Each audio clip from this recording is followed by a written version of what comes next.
few moments ago, I met with some of the leading business executives in the country. And it was a sober meeting because these companies and the workers they employ are going through times more trying than any that we've seen in a long, long while. Just the other day, 7 of our largest corporations announced they were making major job cuts. Some of the business leaders in this room have had to do the same. And yet, even as we discussed the seriousness of this challenge, we left our meeting confident that we can turn our economy around. But each of us, as Dave indicated, are going to have to do our share. Part of what led our economy to this perilous moment was a sense of irresponsibility that prevailed in Wall Street and in Washington. And that's why I called for a new era of responsibility in my inaugural address last week.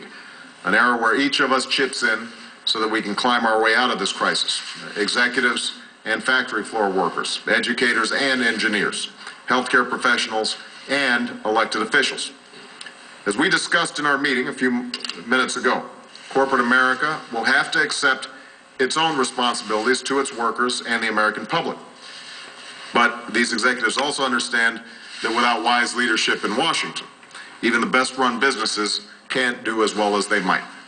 They understand that what makes an idea sound is not whether it's Democrat or Republican, but whether it makes good economic sense for their workers and companies.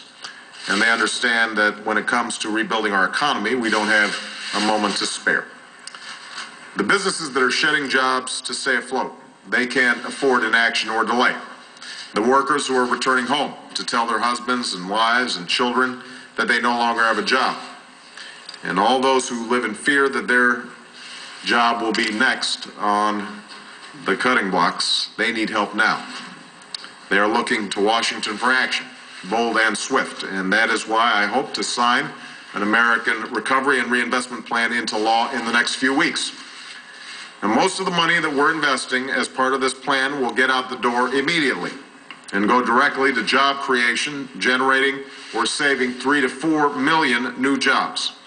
And the vast majority of these jobs will be created in the private sector because, as these CEOs well know, business, not government, is the engine of growth in this country. But even as this plan puts Americans back to work, it will also make the critical investments in alternative energy and safer roads, better health care and modern schools that will lay the foundation for long-term growth and prosperity. And will invest in broadband and emerging technologies like the ones imagined and introduced to the world by people like Sam and so many of the CEOs here today, because that's how America will retain and regain its competitive edge in the 21st century. I know that there are some who are skeptical of the size and scale of this recovery plan, and I understand that skepticism, given some of the things that have happened in this town in the past. That's why this recovery plan will include unprecedented measures that will allow the American people to hold my administration accountable. Instead of just throwing money at our problems, we'll try something new in Washington. We will invest in what works. Instead of politicians doling out money behind a veil of secrecy, decisions about where we invest will be made public on the internet and will be informed by independent experts whenever possible. And we will launch a sweeping effort to root out waste, inefficiency, and unnecessary spending in our government.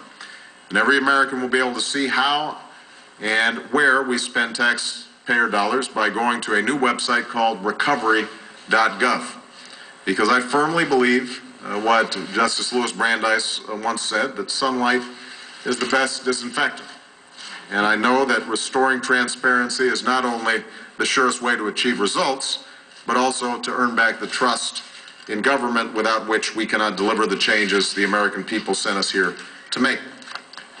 In the end, the answer to our economic troubles rests less in my hands or in the hands of our legislators than it does with America's workers and the businesses that employ them. They are the ones whose efforts and ideas will determine our economic destiny, just as they always have. For in the end, it's businesses, large and small, that generate the jobs, provide the salaries, and serve as the foundation on which the American people's lives and dreams depend. All we can do, those of us here in Washington, is to help create a favorable climate in which workers can prosper, businesses can thrive, and our economy can grow. And that is exactly what the recovery plan I've proposed is intended to do, and that's exactly what I intend to achieve soon. Thank you very much for being here.